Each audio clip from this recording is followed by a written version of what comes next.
하나님의 말씀은 빌립보서 1장 12절부터 21절까지의 말씀입니다.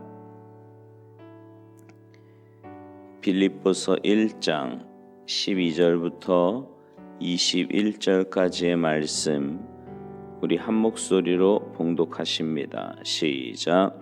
형제들아, 내가 당한 일이 도리어 복음 전파의 진전이 된 줄을 너희가 알기를 원하노라. 이러므로 나의 매임이 그리스도 안에서 모든 시위대 안과 그 밖에 모든 사람에게 나타났으니 형제 중 다수가 나의 매임으로 말미암아 주 안에서 신뢰함으로 겁없이 하나님의 말씀을 더욱 담대히 전하게 되었느니라. 어떤 이들은 투기와 분쟁으로, 어떤 이들은 착한 뜻으로 그리스도를 전파하나니 이들은 내가 복음을 변증하기 위하여 세우심을 받은 줄 알고 사랑으로 하나 그들은 나의 매임에 괴로움을 더하게 할 줄로 생각하여 순수하지 못하게 다툼으로 그리스도를 전파하느니라. 그러면 무엇이냐? 거칠애로 하나 참으로 하나 무슨 방도로 하든지 전파되는 것은 그리스도니 이로써 나는 기뻐하고 또한 기뻐하리라. 이것이 너희의 간구와 예수 그리스도의 성령의 도우심으로 나를 구원에 이르게 할 줄 아는 고로 나의 간절한 기대와 소망을 따라 아무 일에든지 부끄러워하지 아니하고 지금도 전과 같이 온전히 담대하여 살든지 죽든지 내 몸에서 그리스도가 존귀하게 되게 하려 하나니 이는 내게 사는 것이 그리스도니 죽는 것도 유익함이라. 아멘. 할렐루야. 오늘 본문이 있는 빌립보서는 옥중서신이라는 걸 우리는 잘 알고 있습니다. 바울이 63년경에 로마의 감옥에서 쓴 편지 있지요. 그런데 이 빌립보서의 주제가 뭐라 그랬어요? 기쁨이에요. 기쁨. 어제 우리가 말씀 들었는데 이 빌립보서의 주제는 놀랍게도 기쁨입니다. 근데 여러분, 이게 말이 된다고 생각하세요? 감옥과 기쁨은 서로 반대말 아닌가요? 그럼에도 이 빌립보서에는 기쁨이라는 말이 굉장히 많이 나옵니다. 대체 뭘까요? 바울의 허세고 허풍입니까? 아니면 바울의 과장이고 위선인가요? 아닙니다. 옥중서신 이 빌립보서의 기쁨이란 바울의 위대한 신앙 고백이고 개가입니다. 바울은 당시 자신의 그 수감 생활을 비극이나 우연이 아니라 하나님이 당신의 뜻을 이루어 가시는 필연의 과정이라고 확신했습니다. 따라서 자기로서는 그저 감사하고 감옥에서도 절로 기쁨이 우러난다고 진심 어린 고백을 한 겁니다. 자, 그러면 당시 바울이 자신의 그 처지를 구체적으로 어떻게 받아들이고 믿음에 어떻게 적용했는지 오늘 본문을 통해서 좀 함께 살펴보고자 합니다. 먼저 오늘 본문 12절을 좀 다시 보세요. 형제들아, 내가 당한 일이 도리어 복음 전파의 진전이 된 줄을 너희가 알기를 원하노라. 여기서 당한 일이란 뭐예요? 바울이 투옥된 사건을 말하는 거지요. 바울은 자기가 복음을 전하다가 옥에 갇힌 사건을 결코 부끄러워하거나 절대 부정적으로 비관적으로 해석하지 않았습니다. 나의 복음 사역은 이제 끝이다, 혹은 안타깝다, 불행하다, 슬프다, 내가 이제 감옥에 들어왔으니까 이제 다 끝났어, 이렇게 얘기하지 않았다고요. 뭐라고 이야기합니까? 이것이, 이 사건이 도리어 복음 전파의 진전이 되었다, 이렇게 말해요.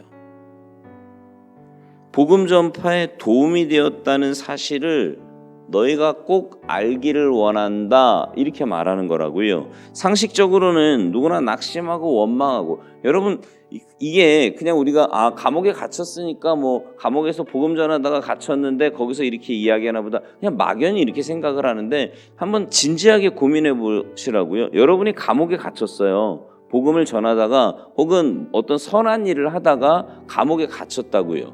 그때 여러분의 마음이 어떨 것 같냐고요. 우리는 사실 상상이 잘 안 되잖아요. 감옥이라는 데 자체를 경험을 못 해봤으니까. 근데 상상만으로도 좀 굉장히 답답할 것 같지 않습니까? 제가 예전에 그 감옥에 면회를 간 적이 있었거든요.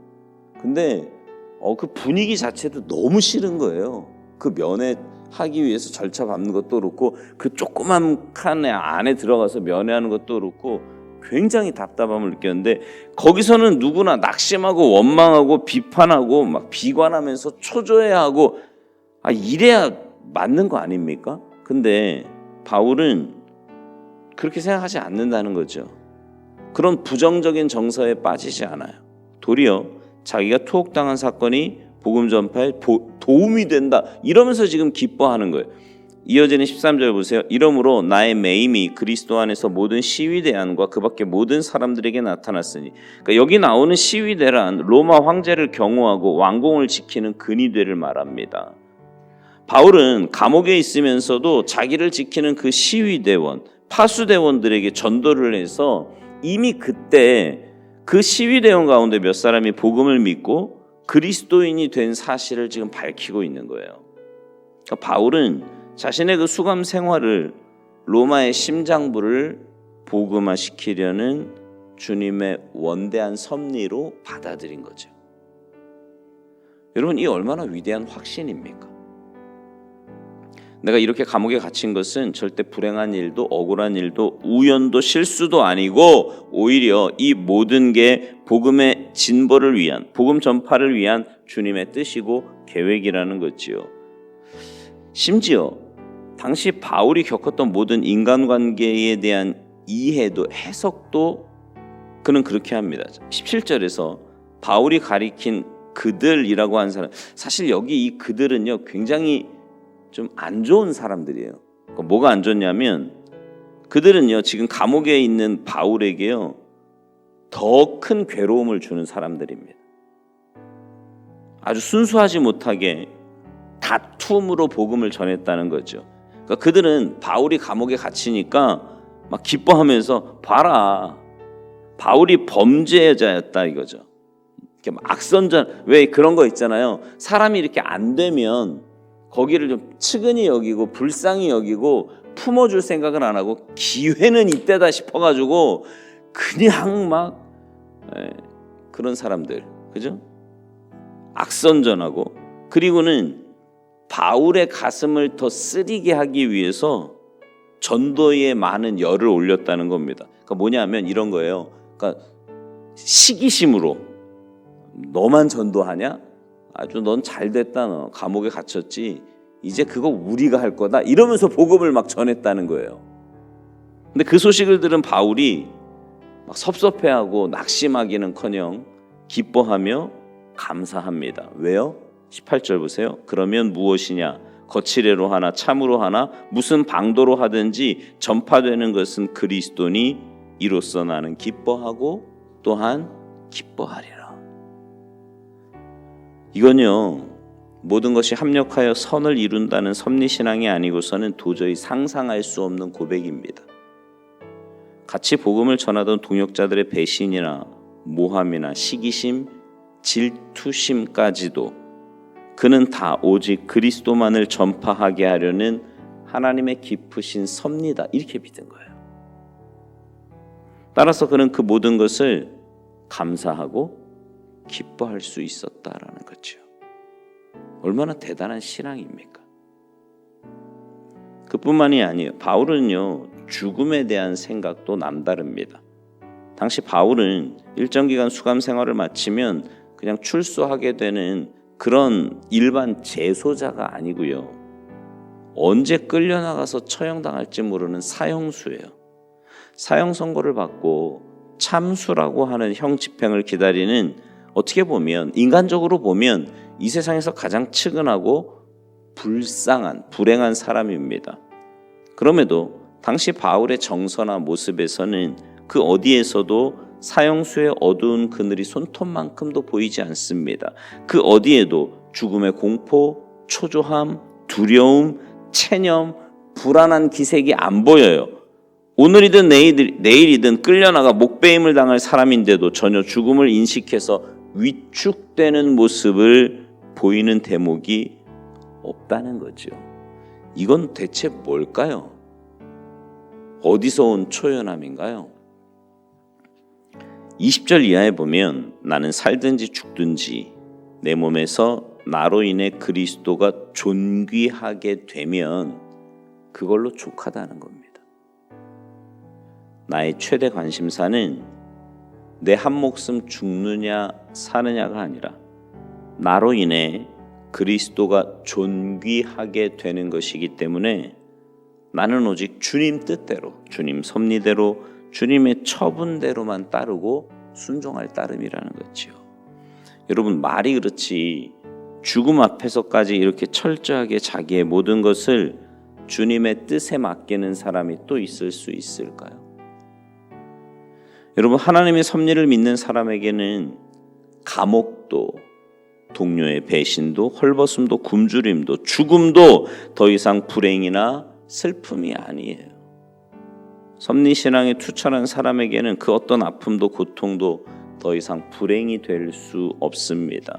주님이 반드시 그 모든 것을 통해 당신의 뜻을 이루실 것이라고 확신하기 때문에 그저 기뻐하고 감사할 뿐이지요. 내가 살아가며 겪는 모든 불행, 그 만나는 모든 아픔, 이런 게 다 우연이나 실수가 아니고 하나님의 뜻이고 경륜이라고 믿는 거예요. 그래서 여러분, 우리 그리스도인들은요, 사실은 눈앞에 보이는 상황에 따라서 일희일비하지 않을 수 있습니다. 눈앞에 보이는 상황에 그렇게 살면 사탄이 틈타기 딱 좋습니다. 그러나 우리의 마음에는 어떤 마음이 있어야 되냐면, 눈앞에 어떤 일이 벌어지든 무슨 상황을 만나든 혹은 어떤 말을 듣든 하나님의 뜻, 하나님의 섭리를 기대하면서 사는 거예요. 이 일들을 통해 하나님의 뜻이 세워지겠지, 복음이 전파되겠지, 더 성숙해지겠지, 이런 마음 말입니다. 마음을 잘 지키고 하나님께서 허락하신 내 상황에 최선을 다하면 되는 겁니다. 그러면 나머지 부분, 결론에 대해서는 하나님께서 책임져 주실 거고 하나님의 뜻이 이루어질 거예요. 사랑하는 성도 여러분, 매일매일의 삶에서 하나님의 뜻과 섭리를 믿으며 사시기 바랍니다. 당장 눈앞에 보이는 상황이 어떠하다고 할지라도, 다른 사람의 반응이 어떠하다고 할지라도 내 감정, 내 뜻이 아니라, 그러니까 그런 거죠. 마귀가 원하는 건 뭐냐면 눈앞에 보이는 상황에 즉각적으로 반응하기를 원합니다. 왜냐하면 그럼 100% 실수하게 돼 있거든요. 100% 하나님의 뜻과 상관없이 살게 돼 있거든요. 그런 삶이 아니라 하나님의 뜻, 하나님의 섭리를 믿고 기대하며 그저 묵묵히 여러분의 길을 걸어가시기 바라요. 나에게 주어진 그 삶, 그러면 그런 여러분을 통해 하나님의 나라가 확장이 될 거고요, 하나님의 뜻이 올곧게 세워지게 될 줄로 믿습니다. 그런 믿음의 삶을 사셔서 여러분의 삶을 통해 복음이 전파되고 하나님의 뜻이 굳건하게 서가게 되기를 주님의 이름으로 축원합니다. 기도하시겠습니다. 하나님, 육신을 가지고 또 감정을 가지고 살아가는 우리들이기에 눈앞에 보이는 상황에 따라 또 내가 생각했던 대로 되지 않으면 어느새 나도 모르게 분을 내고 내 마음대로 하고 싶을 때가 너무나 많이 있음을 주님 앞에 고백합니다.